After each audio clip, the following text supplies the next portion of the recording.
Thank you very much for tuning to the Uche Ore Show. I'm your host, Mr. Uche Ore. I just had to talk about the last episode of Power. I gotta say, this season is very, very good.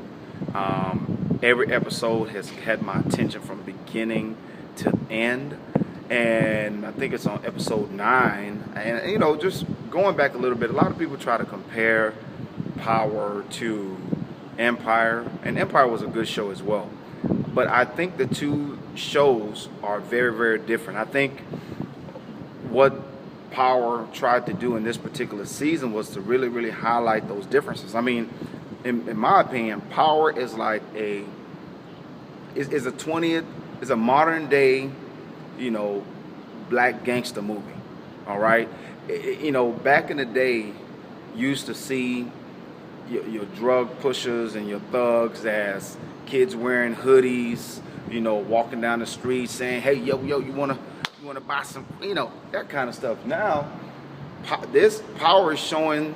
To me, it's kind of like the New Jack City type of gangster movie. These drug dealers are wearing suits. They're showing you how they're flipping their illegal money, and they're showing that just because you're a thug doesn't mean you're not going to carry yourself like a businessman. Now, I'm not highlighting thuggery. I'm not highlighting being a drug dealer and killing people and all that. I'm just talking as far as entertainment is concerned. It's shown a different light of the drug dealers. We always knew that you have the guys that are on the street corner, which are the workers, and then you have the guys sitting in the buildings and the high rises, and those are the bosses. So Power is showing the drug business from the boss's point of view. Very, very well organized show. It's awesome. So what got my attention and made me want to talk about it is last episode. I guess this will be episode 9. Now, if you haven't seen it, this is going to be a spoiler alert. So you might want to wait till you see it, till you watch this video.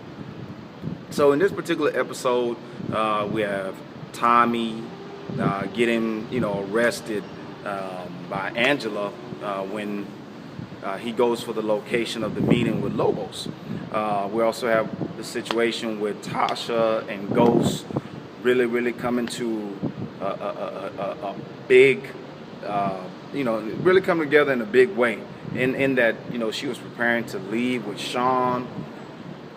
So the part where Ghost finds out that Angela had copied his phone or had tapped his phone, and the way it came together, where he still let her take her people to the meet with Lobos. And keep in mind, they were trying to get rid of Lobos anyway.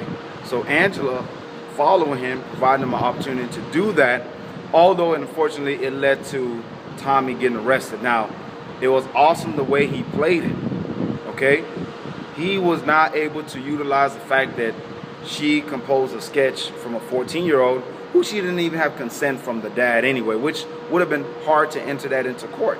Okay, you have a minor who you didn't get the parents' consent to now have her put together a sketch of who Ghost was.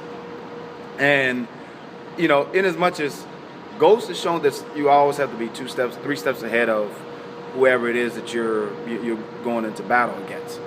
And in that situation where him and Angela are in love in some type of crazy ass fantasy, he still managed to stay 3 steps ahead of her, although she was the one trying to stay 3 steps ahead of him. Now, the ending of that episode was just magnanimous. I mean, first of all, what happened in court and where Tommy was not only able to get off, but the way his lawyer presented it, thanks to Ghost, the feds can't even come back at him with those same charges because of double jeopardy.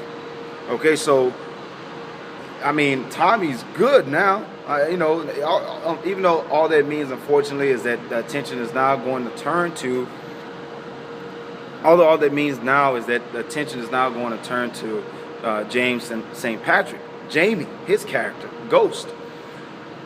The ending where, and what was Sean thinking? I mean, really, Sean? Sean's character was actually going to take off with Ghost's wife, Tasha, and the kids.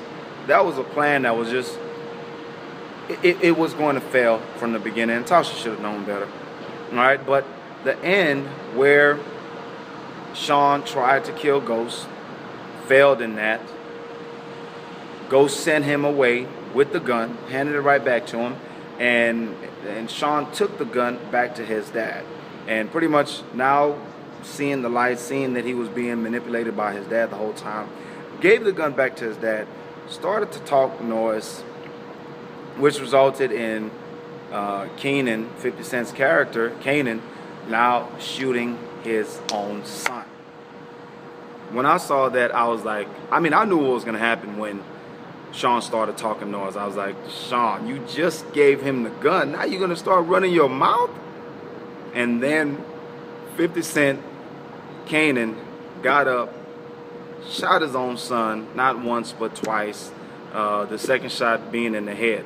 And any forensics analysis will look at that and say, okay, this was personal. This person was shot by somebody who knew him, for him to shoot him in the head. And I think it was hard for his character to do that, Kanan's character, because, in as much as your son just told you you're not his father anymore, that's your son. You are responsible for this young man being alive. For 10 years, you could not spend time with this individual. Not to mention, you now have to explain to his mother that he's been killed by, he's probably going to blame it on Ghost in the next episode. But it was a powerful episode. Season 9 was powerful. Now, I believe there's 2 more episodes left. And I'm just going to hold my breath to see how they end up this season. All right, it's be interesting to watch. I want to thank y'all very much for tuning to the Uche Elrod Show. I'm your host, Mr. Uche Elrod, talking about power. Y'all stay blessed.